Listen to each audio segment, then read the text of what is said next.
Hello வணக்கம் மக்களே. நான் உங்க Malar from ScoreClever. Welcome to the ஹிந்துவின் தமிழ். நம்ம பாட்காஸ்ட் சீரீஸ்ல நாங்க டெய்லி பப்ளிஷ் ஆகிற தி ஹிந்து எடிட்டோரியல்ஸை இங்கிலீஷ் டு தமிழ்ல லைன் பை லைனா சூப்பர் ஈஸியா எக்ஸ்பிளைன் பண்ணுவோம். இன்னைக்கு அக்டோபர் 24, 2025. இன்னைக்கு எடிட்டோரியல்ஸை பார்க்கறதுக்கு முன்னாடி ஒரு சின்ன அனௌன்ஸ்மெண்ட். இந்த எடிட்டோரியல்ஸ்ல இருக்கிற இம்பார்ட்டன்ட் வெக்காபுலரிஸ் எல்லாம் கம்பைல் பண்ணி ஒரு ப்ரீமியம் பிடிஎஃபாக கிரியேட் பண்ணியிருக்கோம். ஆனால் அது உங்களுக்கு அப்சல்யூட்லி ஃப்ரீ. நம்ம ஸ்கோர்க்லவ கிரானிதாம் சேனல்ல அவைலபிளா இருக்கு. சேனல் ஜாயின் பண்றதுக்கான லிங்க் கீழே டிஸ்கிரிப்ஷன்ல இருக்கு. மிஸ் பண்ணிடாதீங்க. Okay, let's jump in to the first editorial.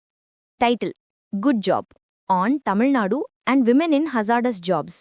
அதாவது நல்ல வேலை, தமிழ்நாடும் அபாயகரமான வேலைகளில் பெண்களும். Subtitle: factories must provide facilities for women employed in hazardous jobs.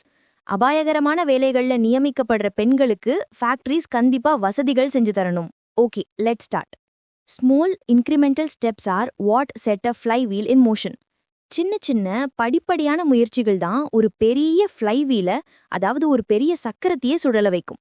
ஒரு நல்ல starting.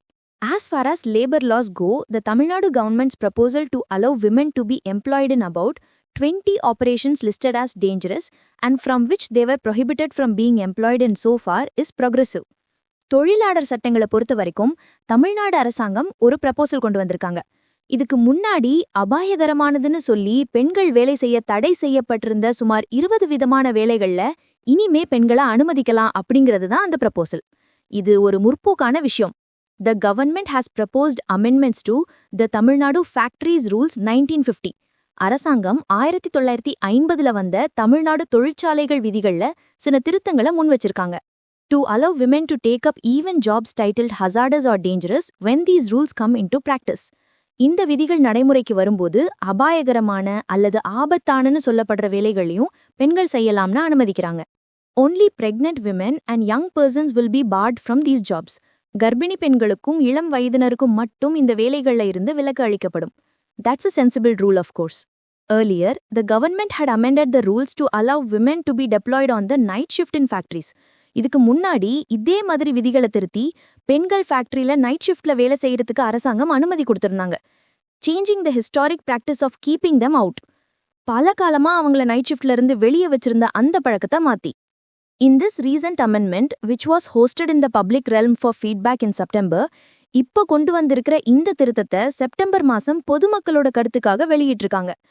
Factories are also required to get the women's consent in writing for the night shift. அதுல நைட் ஷிஃப்ட்ல வேலை செய்யறதுக்கு சம்மந்தப்பட்ட பெண்கிட்ட இருந்து எழுத்துப்பூர்வமா சம்மதம் வாங்கணும்னு ஃபேக்டரிகளுக்கு சொல்லப்பட்டிருக்கு. Super. Consent is key. These are changes that have come literally rule by rule. இந்த மாற்றங்கள்லாம் சொல்லப்போனா விதியா கொஞ்சமா தான் வந்திருக்கு. But in effect the government has shrugged off its patriarchal stance here. ஆனா இதோட விளைவு என்னன்னா, அரசாங்கம் தன்னோட அந்த பேட்ரியார்கல், அதாவது இது ஆண்களுக்கான சமூகம், பெண்கள் பலவீனமானவங்க அப்படிங்கிற எண்ணத்தை இங்க உதறி தள்ளியிருக்கு. அப்படியே பண்ணிருங்கப்பா. Freeing up women from the perception that they are vulnerable and weak and will have to be protected by the state. பெண்கள் பாதிப்புக்கு உள்ளாகக்கூடியவர்கள், பலவீனமானவர்கள், அவங்கள அரசாங்கம் தான் பாதுகாக்கணும் அப்படிங்கிற பார்வையில இருந்து அவங்கள விடுவிச்சிருக்கு. The operations which are said to be open for women include electrolytic process, glass manufacture and treatment of lead, generation of gas and petroleum, blasting, liming and tanning of raw hides and skins, graphite powdering, manufacture of dichromates and carcinogenic dye intermediates, fireworks and match factories, manufacture of manganese, dangerous pesticides, use of benzene and operations involving high noise and vibration levels. அப்பா, பெண்கள் இனிமே செய்ய அனுமதிக்கப்படுற வேலைகள் என்னங்கன்னா, electrolytic process, கண்ணாடி தயாரிப்பு, ஈயம் தயாரிப்பு மற்றும் பதப்படுத்துதல், எரிவாயு மற்றும் பெட்ரோலியம் உற்பத்தி, வெடிவைத்தல், தோள்களை பதப்படுத்துறது, கிராஃபைட் தூளாக்குறது, சில வேதியியல் பொருட்கள் தயாரிப்பு, பட்டாசு மற்றும் தீப்பெட்டி தொழிற்சாலைகள், மாங்கனீஸ் தயாரிப்பு, அபாயகரமான பூச்சிக்கொல்லிகள், பென்சின் பயன்பாடு, அப்புறம் அதிக சத்தம் மற்றும் அதிர்வு இருக்கிற வேலைகள். இந்த லிஸ்ட்டை பார்த்தாலே பாதி பயம் வருது. But our women are rock stars. Removing legal barriers is the first step towards implementing progressive measures that will facilitate more equitable workplaces. சட்ட ரீதியான தடைகளை நீக்கிறது தான் சமத்துவமான பணியிடங்களை உருவாக்குறதுக்கான முற்போக்கான நடவடிக்கைகளை செயல்படுத்துறதோட முதல் படி. First step is always the hardest. However crucial this first step is in rectifying age-old patriarchal reinforced assigned gender roles in society and industry, it is not enough.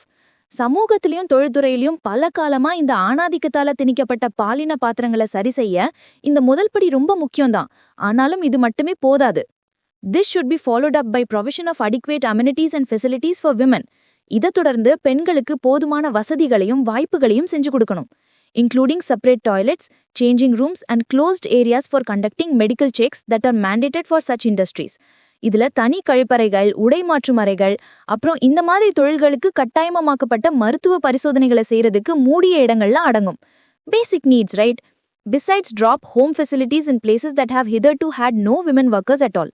அது மட்டும் இல்லாம இதுக்கு முன்னாடி பெண்களே வேலை செய்யாத இடங்கள்ல அவங்கள வீட்ல கொண்டு போய் விடுறதுக்கான drop facilitiesம் செஞ்சு தரணும். This will clearly require some investment, close involvement of the management and at least initially active monitoring by state labor authorities. இதுக்கு கண்டிப்பா கொஞ்சம் முதலீடு தேவைப்படும், நிர்வாகத்தோட நேரடி ஈடுபாடு தேவைப்படும், அப்புறம் ஆரம்பத்திலேயாவது மாநில தொழிலாளர் அதிகாரிகளோட தீவிர கண்காணிப்பும் தேவைப்படும். The government must also take care to ensure that women who are in circumstances that might not enable their participation in these jobs are not forced into them or penalized for not opting for these tasks.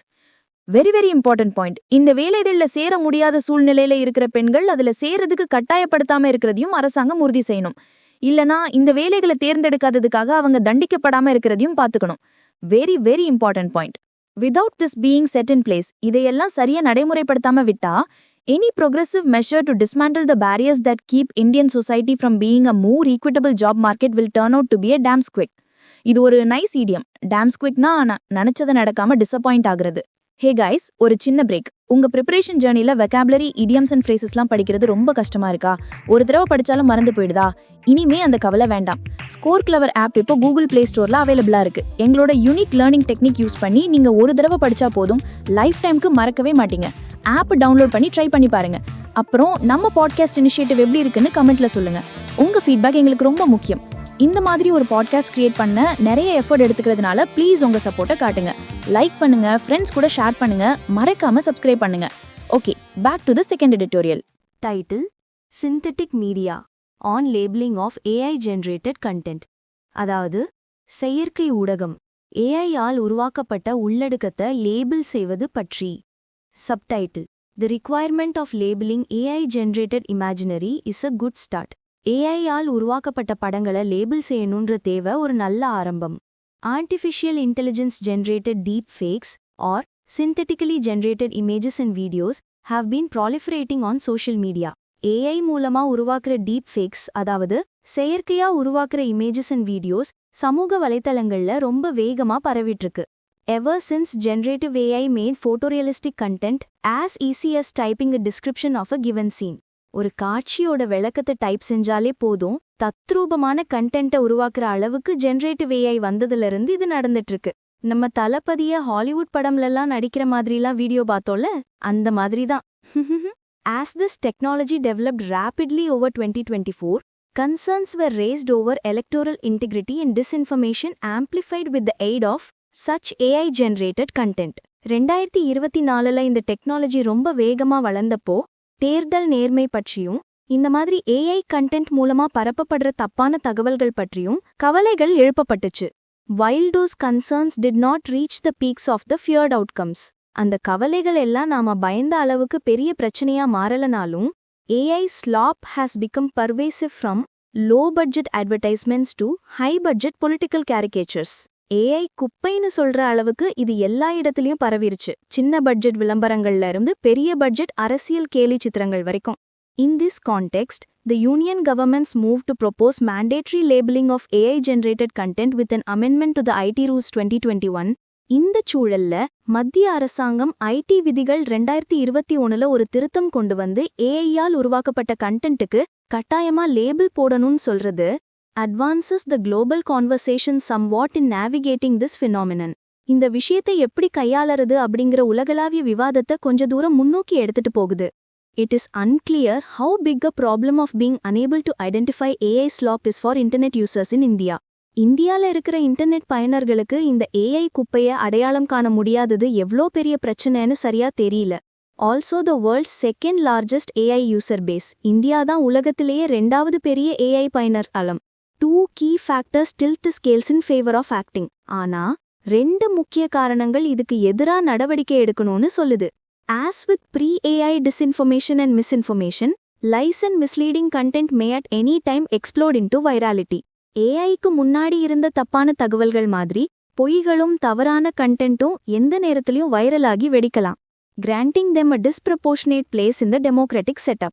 அப்படி ஆச்சுன்னா அது ஜனநாயக அமைப்புல அதுக்கு தேவையில்லாத ஒரு பெரிய இடத்தை கொடுத்துரும். And the technology to create photorealistic content that deceives many people is improving every week. அது மட்டும் இல்லாம பலரையும் ஏமாத்துற மாதிரி போட்டோரியலிஸ்டிக் கண்டென்ட்டை உருவாக்குற டெக்னாலஜி வாரம் மெருகேறிட்டே இருக்கு. Public personalities have frequently complained, sometimes in court, of the usurpation of their likenesses in the service of unscrupulous projects. பொது வாழ்க்கையில இருக்கிற பிரபலங்கள் நேர்மையற்ற சில ப்ராஜெக்டுகளுக்காக அவங்களோட தோற்றத்தை தப்பா பயன்படுத்துறாங்கன்னு அடிக்கடி புகார் செஞ்சிருக்காங்க, சில சமயம் கோர்ட்லேயே. Unlike mandatory smoking warnings at the cinema and on OTT streaming services, தியேட்டர்லயும் ஓடிடிலையும் போடுற அந்த கட்டாய புகைப்பிடித்தல் எச்சரிக்கை மாதிரி இல்லாம, an intervention that had little industry buy-in before being imposed on entertainment producers and consumers alike, with nothing to reliably show for impact. அந்த எச்சரிக்கையை கொண்டு வரத்துக்கு முன்னாடி இண்டஸ்ட்ரி கிட்ட இருந்து பெரிய ஆதரவு எதுவும் இல்ல. அதை என்டர்டெயின்மெண்ட் உருவாக்குறவங்க மேலேயும் பாக்குறவங்க மேலேயும் திணிச்சாங்க. ஆனா அதால என்ன பாதிப்புன்னு நம்பகத்தன்மையா சொல்ல எதுவுமே இல்ல. அது யாருமே கண்டுக்கிறது இல்ல, அது வேற விஷயம். லைக் ஸ்மோக்கிங் அப்படிங்கிறாரு வைக்ரோ laugh. Labeling has been offered up by large social media and AI firms from the very beginning of synthetic contents increasing accessibility. ஆனா இந்த லேபிளிங் விஷயத்தை பெரிய சமூக வலைத்தளங்களும் ஏஐ நிறுவனங்களும் இந்த சிந்தட்டிக் கண்டென்ட் சுலபமா கிடைக்க ஆரம்பிச்ச காலத்திலிருந்தே அவங்களாவே முன் வச்சிருக்காங்க. Meta ink decided last year to label AI generated content on Facebook. Meta நிறுவனம் போன வருஷமே ஃபேஸ்புக்ல ஏஐயால் உருவாக்கப்பட்ட கண்டென்ட்டுக்கு லேபிள் போட முடிவு செஞ்சது.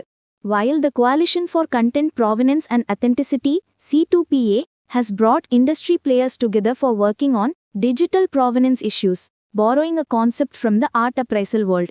அதே சமயம் C2PA அப்படிங்கிற கூட்டமைப்பு பல இண்டஸ்ட்ரி தலைவர்களை ஒன்னு சேர்த்து டிஜிட்டல் ப்ராவெனன்ஸ் பிரச்சனைகள் மேல வேலை செய்றாங்க.